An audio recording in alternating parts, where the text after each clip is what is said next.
Welcome back, Global Gladiators, to Street Masters Rise of the Kingdom. Today we're going to be looking at Tiger Azules. Much like a man who wears a yellow mask calling himself the Blue Tiger, it's a little confusing how to read some of his cards, and that's what we're going to be looking at today. Before we get to the cards of our feline luchador, we're going to take a look at his basic actions. First off, he gets 22 health, which is quite a lot, and he flips after 6 power, which is kind of in the middle of some of the other characters. During his attack, he can remove defense tokens from an enemy of his choice that's engaged, which can be kind of helpful in whittling down the defenses. But he really gets going on the charge side when he can do up to 9 damage or higher in a single attack. The way that this works is he pushes the enemies in a straight line, hoping to slam into their minion friends. If the movement is blocked any amount, the target will suffer direct damage, and any other adjacent enemies that are around him will also suffer damage. To illustrate how to assign the character's targets, I've set up the map this way. Where Tiger Azules is placed, if he's on the charge side, he can attack either the Mountain General or Kimono. If he decides to attack Kimono, he'll move like this, up to 6 spaces, in a straight line. Because there were no other figures in the way, he won't take any additional damage. If Tiger Azules had instead decided to attack the Green Mountain General, he would do the initial 3 rolls, and because the Mountain General cannot proceed past the edge of the board, he would receive the full 6 direct damage. The marionette doll in blue is standing adjacent to the Mountain General, so she would also receive this 6 damage, probably eliminating both of them.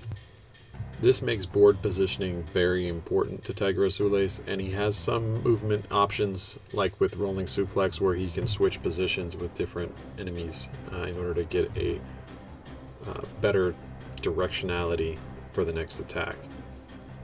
So the next thing that we're going to look at is another confusing wording in his Claws Out, Hunting Grounds, and Prime to Pounce cards, which are used for defense. They're all basically the same thing with different flavors. The rules lawyering required to explain these cards means that if an enemy rolls and does, let's say, 1 punch, 1 kick, and 1 grapple, you can exhaust these cards, accept the damage instead of using the defense tokens that you have, and cancel as much of that particular type of damage as you have defense tokens. Let's see if I can do a better job of explaining this with this example. Kimono attacks for 5. He's going to do 2 punch damage, a kick, and 2 grapple. If we chose to use the 2 fist defense tokens that we've got, they would normally turn into power. But instead of doing that this time, we're going to accept the damage and exhaust Claws Out. This negates the 2 punch damage we would have taken, and we'll accept the rest of the 3.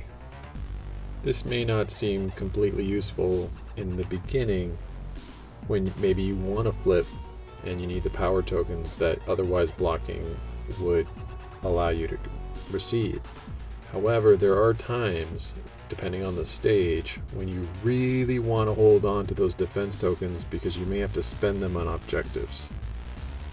You also may not want to be moving the minions around or the bosses around that your attacks would otherwise generate because you want them to slam into each other. Much like a professional wrestling match or the lucha libre ring, using Tiger Azules is a highly choreographed dance.